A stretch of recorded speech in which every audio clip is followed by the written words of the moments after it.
Hello, and welcome to today's LinkedIn Live in ADHD Awareness Month. I'm Stephanie, and I'm founder of the ADHD Advocate, and we are halfway through our ADHD Awareness Month, believe it or not. And today, I've got the pleasure of speaking with one of my ADHD coaching clients, Jonathan. Jonathan, welcome. Thank you so much for joining us today to speak about how you can fulfill your potential with ADHD. Welcome. Hi. Thank you very much. Thanks for having me. So Jonathan joins us from Hong Kong. So we kind of coach clients all over the world. Jonathan works in an international bank in Hong Kong, but we actually go back a little bit, don't we? Back to those Australia days. That's true. That's true. Both lawyers, both similar organizations. That's it. And look at us now doing very different things. But I thought that John would be perfect to illustrate the power of ADHD coaching for fulfilling your potential. So I'm really excited about today, and that John can share a bit of his journey just to really highlight how impactful and transformational coaching can be to unlock that potential that lies within that you have, right? Don't you, John? You know you've got it, and it can be frustrating when you're not kind of pushing yourself out of your comfort zone. But I mean, it feels pretty good, doesn't it, when you start able to unlock it? It really does. Yeah, it really does.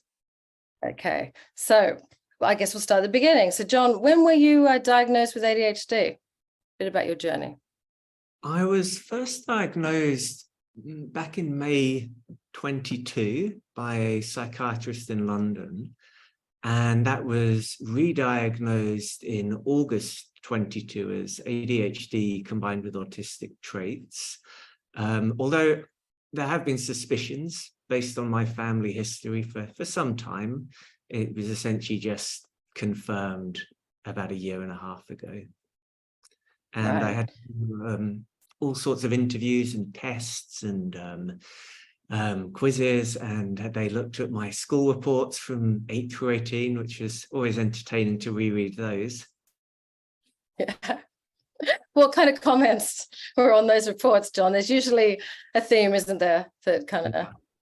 I was a naughty little boy from the ages of 8 through 12, very disruptive.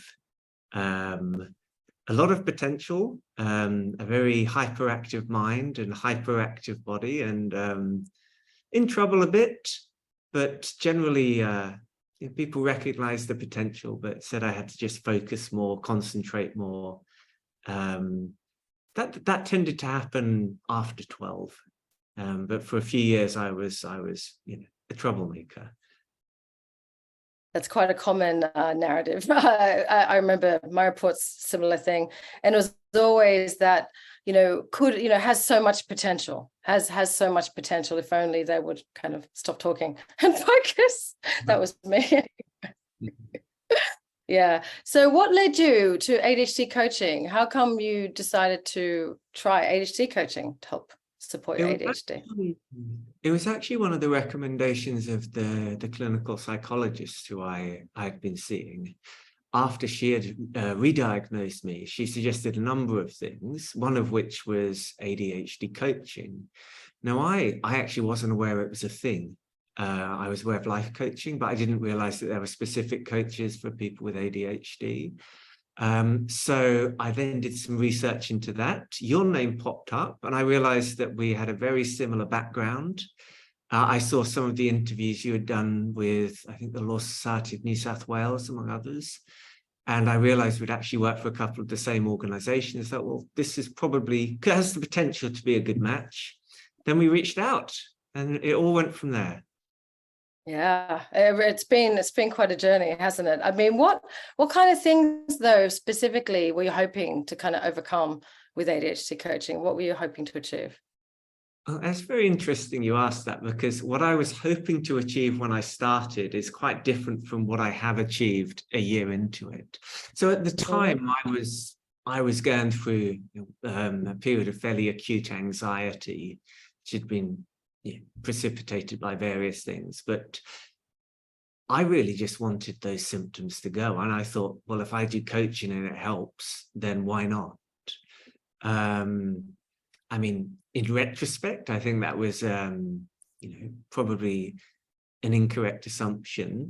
What I've actually gotten out of it is certainly significant alleviation in the anxiety, but for totally different reasons than I had originally anticipated, and far more, far more, which is, far more important to me a year in. It's often the case, actually. A lot of people, they come to coaching. Sometimes we get, oh, I need my routines. And I know for some ADHDs, routine is not the problem in that sense, in terms of creating routines. Sometimes breaking them can be more difficult, but quite often ADHDers, they come to coaching because they want to create routines. They, just want to be able to do those things that they feel they should be doing. And they don't kind of really appreciate maybe what other things that might be getting in the way, including what they're telling themselves, right? The story they're telling themselves about, their ADHD, perhaps, beliefs that are holding them back, and anxiety, like you said, that can be quite crippling. That it's surprising how ADHD coaching can help with things like anxiety. I mean, how has it helped with your anxiety? Well, when I started seeing you, as I said, I was really struggling with my anxiety, and it was getting to the point where it was interfering with my life. What I was looking for when I saw you was essentially symptom alleviation, just make these horrible feelings go away, trying to force them away. What we learned on our journey together last year was that essentially it's part of me. My brain is wired in a particular way that makes me prone. Rather than trying to force it away, you need to accept it, to understand that it's trying to help you, and that your brain is perhaps just a bit overdrive, but ultimately this is just your amygdala that's a bit flared up, but it's ultimately trying to help you. And relief comes not through hiding away, it comes from acceptance and acknowledgement that it's there, it's part of you, and it's actually trying to protect you. And more often than not, it is protecting you, you just don't realize. So that's why I mentioned when I came to you and I was seeking something, which was essentially relief from these symptoms. And I got it, but through a totally different means than I had imagined. And more, which I'm sure we'll touch on. It's gone way beyond simply dealing with anxiety. Yeah, no, and which is not many people see the mental health kind of benefits from ADHD coaching, like what you've said with the anxiety. And so much of it, isn't it, is about being able to look through that ADHD lens, also autism lens as well. A lot of our clients have got both, right? They're very close cousins, ADHD and autism. And it's about being able to recognize that this is part of the brain wiring. And like you said, even more than that, you can understand it, but it's that acceptance piece that makes all the difference. You could have the understanding, but if you're not accepting it, right, as you said, and we talk about what you resist persists, you're spending it actually makes you more anxious, resisting, isn't it? And I shouldn't be feeling this. It's not rational, or, what does that do? I think that feeling is a bit of a perversion, to say you shouldn't be feeling this anxiety. I mean, anxiety is there to protect you from an evolutionary angle. It was there, and we're not any specifically different from we were a few 100,000 years ago. We still have that same amygdala. We just live in a more modern world where one doesn't have lions around the corner. But you still have that same physiology and same anatomy. So the idea that I shouldn't feel this way, I should be happy all the time, is, I think, a perversion. It's an anomaly. This is just one emotion among many. Perhaps modern society, perhaps the social media culture has bred this idea that if my life isn't perfect, I'm a failure. I should never be anxious. Possibly. I'm certainly not an expert. I'm merely speculating. But one of the ways that I learned to deal with my anxiety was to accept. It's an ongoing journey, but start to accept that anxiety is just another emotion among many that you experience with happiness or with sadness or with frustration. Yeah. And I think that's probably where where therapy comes in handy when we're coaching and when ADHD is, which is very common, right? Getting CBT, DBT. We've got dialectical behavioral therapist, Dr. Vic Patel. We just did a LinkedIn Live, I think it was last week, on emotions, managing emotions with ADHD, and the importance, like you said, of being able to name them. Right, naming and accepting, and and then I know in CBT it's about once you're kind of able to accept it and you're in an emotional state where you can start processing your thoughts. I think that's probably the role of CBT. Would you say is that kind of how you would say it would work? I think so. I am, for me personally, I have done CBT, and I've also done acceptance therapy, mindfulness. For me, the acceptance was more impactful than the CBT. Just my personal experience. I'm sure other people experience it differently. But for me, mindfulness, I do meditate every day, and general acceptance of the emotions as part of me has been tremendously helpful. I don't want to suggest it's been immediately cathartic and everything's fine. It's taken a long time to get to this particular level, and I fully expect and welcome the hurdles and challenges in the future. I don't think the idea is that you want if it's possible to have that stress-free, anxiety-free life. And quite frankly, these days I wouldn't want it, because it would probably mean I'm not really moving in the right direction. Yeah, it has been a real journey, hasn't it? I can hear, and we've done this a bit, the reframing of things like, this feeling of discomfort and leaning. One of the things that we set for you, one of the themes, I think, this year was about leaning into discomfort. Indeed, hence I'm doing this live streaming. Yep. And once again, I'm helping you throw your backpack over the wall to help get you out of your own way, but to help reach your potential. So did you want to maybe tell people watching, using this kind of same approach? Because like you said, with the anxiety, sure, there's that evolutionary reason, but sometimes, there aren't the lines there. But there's the fear of failure, of putting yourself out there. Which, for us ADHDers in particular, with rejection sensitivity, it's very real. But what did that prevent you from doing? If when you kept on letting that get in the way, what happened to your potential? Yeah, I mean, you mentioned RSD, which I learned about in the last year. I've read a few books on it now and spoken to some professionals about it. And it's certainly the fear of failure, the fear of embarrassment, the fear of rejection, I feel quite acutely. And I would wager a lot of people do and play it down, but certainly people with ADHD really do feel it quite acutely. And it stopped me. It hasn't stopped me completely, but it stopped me really punching for the top levels. I've moved around the world a lot, but it's always been within my comfort zone on the whole. But for example, roles that I felt that roles at work I thought I might be out of my league and I wouldn't go for, only to realize subsequently, well, that person got that role, I'm just as good as them. I've been avoiding the tough conversations for fear of conflict, for fear of being insulted, being told something I don't want to hear about myself, not putting myself out there generally in my career, in my personal life, because it is that initial feeling of rejection is so acute and so unpleasant that why would you? Of course you should, because that helps you deal with it, live with it, and ultimately achieve your potential. But you have to have, and that's where you've been tremendously helpful, is essentially taking my bag, to use the metaphor, chucking it over the wall and say, well, go on then, John, now you have to deal with it. But once you've done that, I actually find, well, oh, shit, I've got to deal with this now. And then I tend to go into that mode where I hyper-focus, which is another thing I didn't know was common in ADHD people. Like many, I had the misperception it was just hyperactive little boys, so how could there be any hyper-focus? But I was able to take advantage of that and actually really accomplish some good stuff this year that I wouldn't have, or probably wouldn't have, had you not chucked my bag over the wall. Yeah, well, I mean, the work was all definitely all done by you.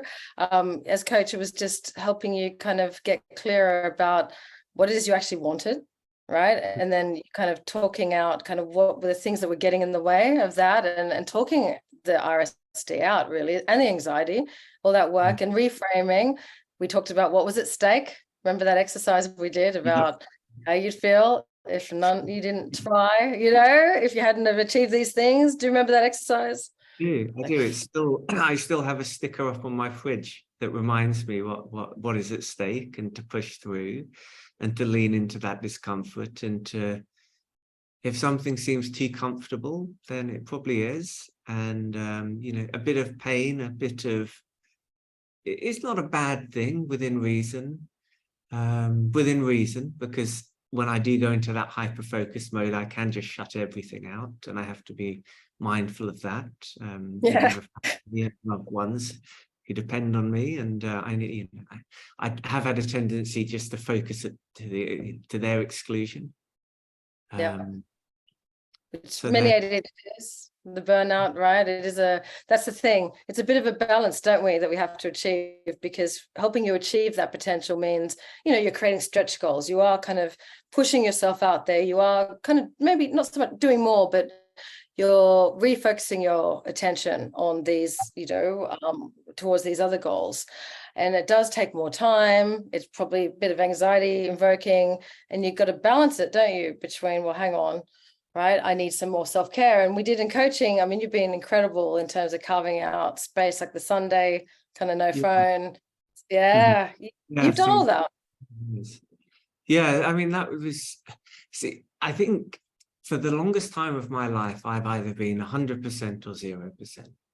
Yeah. And whether it's at uni, in certain stages of my career, and the exhaustion and the burnout that I would get when I came to the end of a particular period would then lead me to go the other way, to 0%, and then, you get to a certain point, you're like, well, I haven't accomplished much in the last 6 months or few years. And then you go back the other way, and you accomplish a lot, but really at too much expense, too great an expense. So, I mean, I've learned myself, but having you to help me balance that has got me in a position now where, it's not perfect. I sometimes veer too far one way and too far the other way.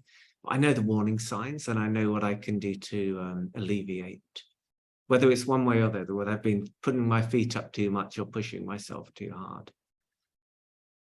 Yeah, you've got more visibility over it, don't you? Which gives you kind of you're more in charge of it, and you're more selective, I think, with the things you do take on now. Yeah, and I know what it is, and I know why it is. That was the problem for so long, was I just assumed that everyone was like this, would, work 15 hours straight, and then, or other phases barely work at all. So understanding why I am that way, they say knowledge is power. It's empowered me to take better control of it.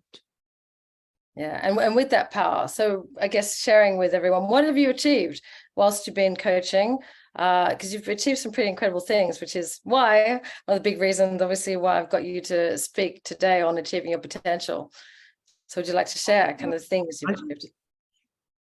I think so. Achievement-wise, it'd be best to split it into professional and personal. But actually, the best achievement that sort of overarches both of those wings is the aforementioned acceptance, understanding what it is, and slowly, progressively learning to accept, okay, your brain might be wired a bit differently. You might be more anxious than most or a lot of people. You might think in a particular way that perhaps others don't, that can hurt you at times and hinder you at times. But that is the way you are. That's the way your brain has been wired by evolution, God, whatever. And you can fight that and cause it even greater pain to yourself, or you can accept it and use it to your advantage. So that's the greatest achievement, is actually knowing thyself. And I mean, I make it sound like it was immediate and there was this catharsis and there's no more annoyance, no more anxiety. That's BS. It's a slow, continuing progress. But you have no other choice, in my opinion, but to lean into that challenge, take it on with a smile on your face. And there have been times where I feel like I've been going backwards, but then there are times where I feel like I've taken giant leaps forward. So that sort of overhangs everything else. And in the professional side, well, we've had a great year. I mean, we set up a mentoring scheme for underprivileged kids in Hong Kong who might be interested in becoming lawyers or investment bankers, a career that was, you know, outside their normal ambit. And it took us 9 months of really intense work setting it up, reaching out to the charities, getting all the policy approvals. We had the first session in September and everyone really loved it. I think all the kids that attended are going to be mentored. We've got almost 20 lawyers now signed up to this, and it's going to be an ongoing scheme. I think next year, other schools from different districts of Hong Kong want to participate. So it was a really arduous effort with a lot of things that I'm not that good at, the fiddly admin stuff. You helped me get on top of that. You gave me some tips. And it really came off, and we got universally praised. And more importantly than me getting praised is the fact that the mentees loved it and they're really engaged. And you know, there's a debate as to whether altruism in its purest form actually exists, but you know, it certainly felt good doing it, and I'm very happy to have done that. Meaning, I think it's just a win-win result, and probably one of the best things I've done in my career. And it's an ongoing thing. It's going to keep me busy for years to come. We also have started doing a podcast specific to the area of law that I practice, which I won't bore anyone with. I find it fascinating. And we've done 3 now, or we're doing the 3rd next week, and it's going to be an ongoing thing. The name, because actually a lot of our viewers, they won't be bored by that. I can't tell you how many ADHDers are interested in this area. Go on. The name's Trade Wins, Financing the Future. It's done with the bank that I work for. Again, work in progress. We're doing them. We're still getting lots of approvals to hopefully eventually post it outside of the bank. I think what I'd like to focus on is the fact that when you proposed it to me, I was like, I could never do that. I don't want to be on camera. I don't want to be talking with people who are probably more expert, have greater expertise than I do. No, there's too many logistics. I'm not a tech guy. But you cajoled me into it, threw my backpack over the wall. Again, it took a long time. Everything takes longer than you think, especially with the old ADHD tax. But we're 3 down, and it's getting better and better each time. And my presenting skills are getting better. The guests are very engaged. There's some very high-profile guests, and it's very topical. And again, I love it. And I'm talking about hyper-focus. I can spend an entire day non-stop working on the script, tweaking things, coming up with ideas. Yeah, so we're really using my ADHD to its advantage there. And then outside of the professional, which I think is more important, the personal, I have a wonderful home life. I have a great wife, a wonderful family, a good community, a good selection of friends. It wasn't always that way. You know, something I've had to work on. But knowing the way my brain works, knowing what to say and what not to say, knowing how to explain to people, look, this is just the way I work. We can do this, we can't do this. I may be able to do this, but let's go slowly there. Has, you know, cultivated a lot of relationships, saved some, and really really created some great relationships and some good communities. Pivotal, isn't it, that side of things? I love how you've really emphasized the kind of personal achievements over the professional ones. And yeah, because it's not easy, is it? And I think a big thing for that ADHD and autism combination too in particular is, you know, recognizing your needs, but accepting them, and then having enough kind of respect for yourself and love for yourself to be able to say to others, this is what I need, or no, that's not going to work for me because, you know, remember when we did the kind of non-negotiables? So for you to be able to, you know, be your best self, these are the things that you need. Exactly. I mean, for me these days, family, community is the most important thing.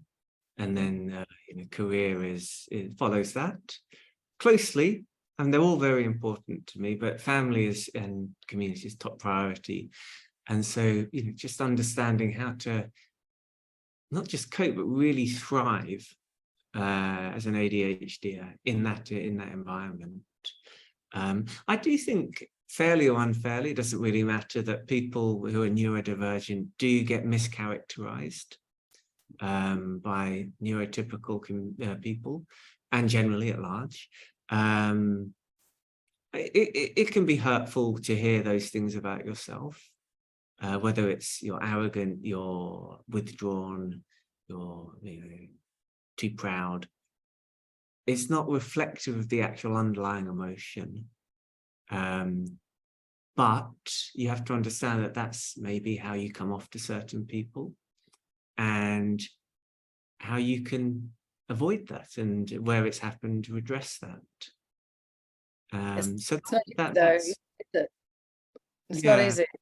Yeah. No, why with RSD, it's very difficult, but it can be done. It can be done. It takes some humility. It takes taking an honest look at yourself and saying, this is what I am, this is what I am not. I would sometimes wish I was that way, but you're not. This is who you are. And this is how you can have a very successful professional and personal life. I think and you've managed that. Like you've been, absolutely. I've just really been so amazed at what you've been able to achieve, John. That's why, I had to get you on to talk about the journey, because you're a real role model, I would say, for all ADHDers out there. And I love how you really lend into your values, like in terms of living life and integrity with who you really are. Again, very much, smash that goal too, because you have really aligned your life with your values, which I think again has massively helped. It took some honesty and some digging as to what those values were. What I realized was that what they were was not what I thought they were for the last X years of my life. And again, I think that's when you're living as someone who you're not really. You're living someone who you would like to be, but that's not who you are. And perhaps the hardest thing is saying, well, I am this. These are my values. I do remember them from when I was a kid. Somewhere along the line, I decided I wanted to try something else or be someone else, but I am what I am. And then it was just a question of reconnecting with those values. Yeah.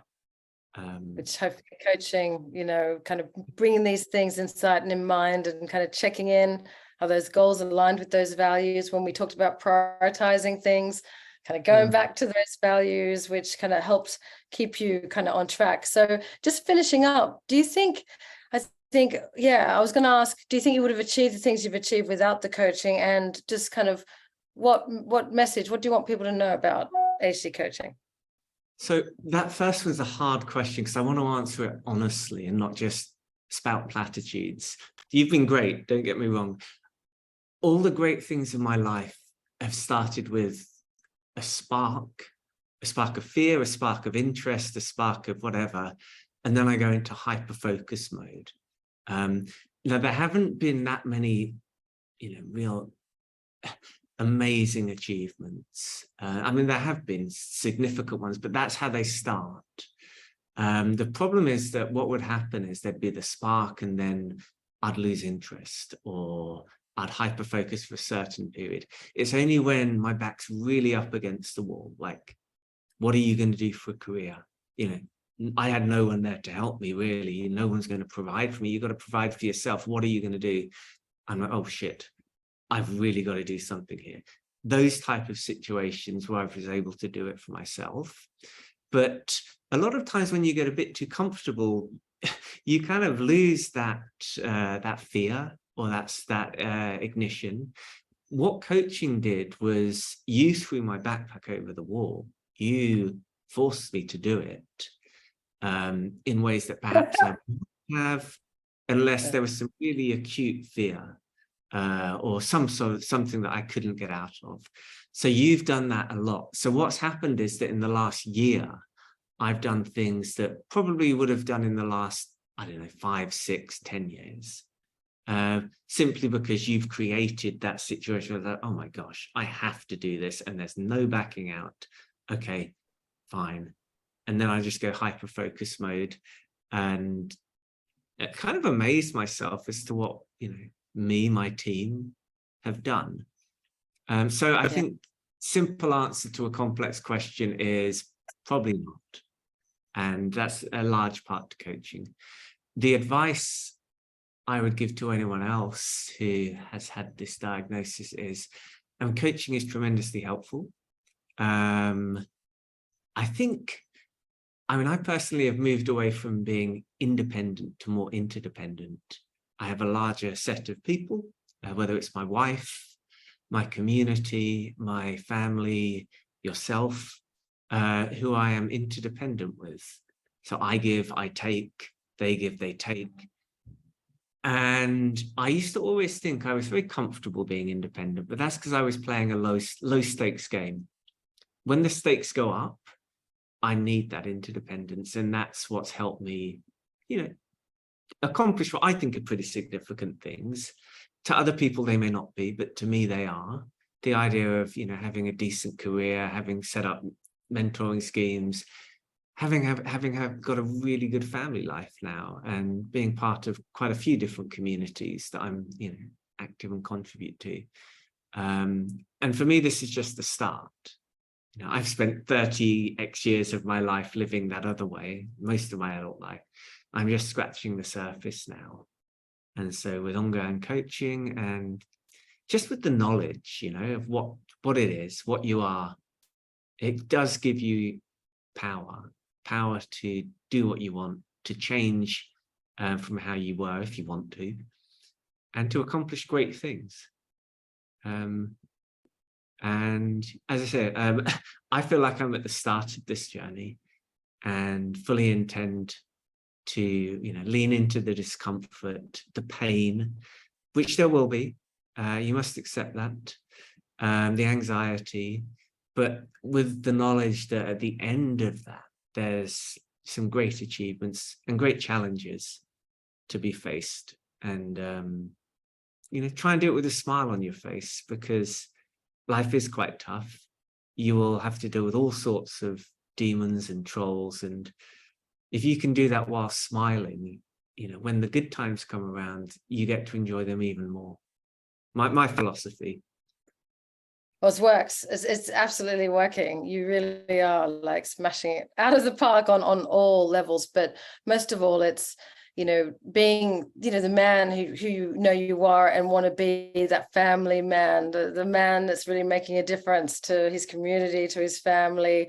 That's, you know, you've stepped into that completely, and not just for your benefit, but for the benefit of everyone around you, those kids that are being mentored. I mean, there's a massive butterfly effect, isn't there? That can be achieved, which, yeah. So, I mean, I'm so grateful, and it's been an absolute honor to coach you. And I'm sure all the people's lives that you're touching, you know, are so grateful too. So thank you for coming on and sharing the journey, John. Thanks, and Steph. yeah, I'll see you back in coaching. And let's see what else we can. Yeah, let's see what else we can conjure up. Okay, have a good one. Okay. Bye from London. Good night, Bye. Hong Kong. Bye. Bye.